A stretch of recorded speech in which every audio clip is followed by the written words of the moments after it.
Magic Treehouse Book 18, Dogs in the Dead of Night by Mary Pope Osborne. Chapter 1, The Second Thing. Jack, Jack, whispered Annie. Jack opened his eyes. He'd been dreaming about running away from the cobras. What's wrong? He said, sitting up in bed. It's still dark outside.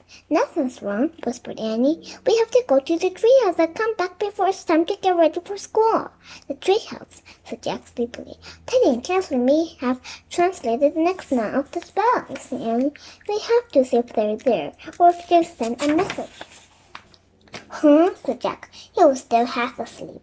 We have to find the second thing to break the spell that turned Penny to a stone, said Annie. Remember? Come on, Jack, wake up. She shook his shoulder. Okay, we have to get the second thing. Jack jumped out of bed. I'm ready. No, you're not, said Annie. You have to put your clothes on. I'll meet you downstairs. Annie left the room.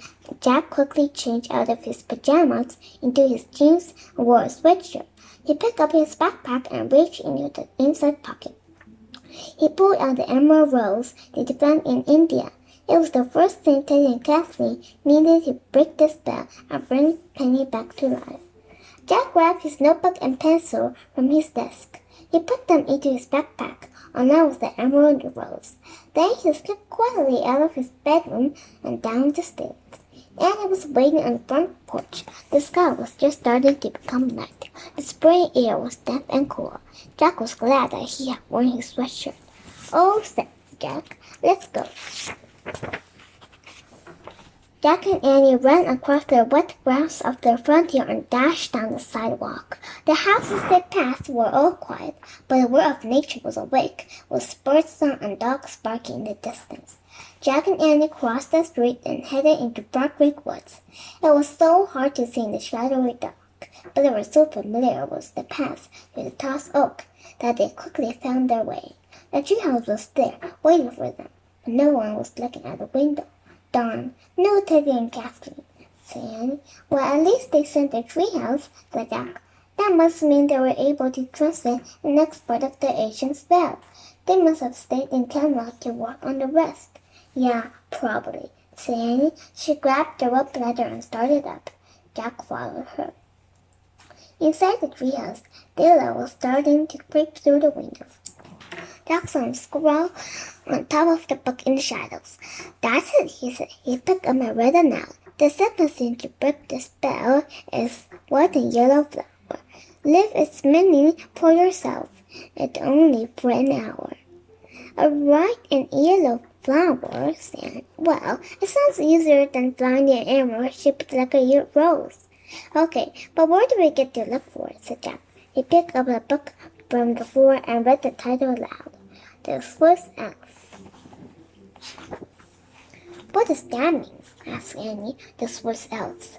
Those are mountains in the country of Switzerland, said Jack. People ski there and stuff. The Alps are mountains that they climb in. The sound of music. Oh, that place, said Annie. Great. Look, there's a bookmark. Jack. He turned the page. Mark was a blue velvet ribbon. There was a picture of tall mountain peaks and open, snowy area surrounded by rocky slopes. The caption read, "The Great St. Bernard Pass." That must be exactly where we're supposed to go, said Jack. Ready? Hold on, there's something else, said Annie. She picked up a small blue bottle from the spool. On the shadowy corner, the bottle had a label on it. She read aloud. Once a wish will turn into anything you want for 1 hour. Use only once. Teddy and Kathleen. Whoa, said Jack. Anything we want, said Annie. That was it says, said Jack. This is going to be so much fun, said Annie. Let's get going. Annie handed Jack the bottle. He carefully put it in the score as his backpack. Then he pointed at a picture of the Great St. Bernard Pass in the Alps.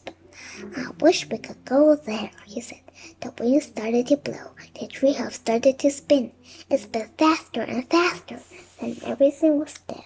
Absolutely still.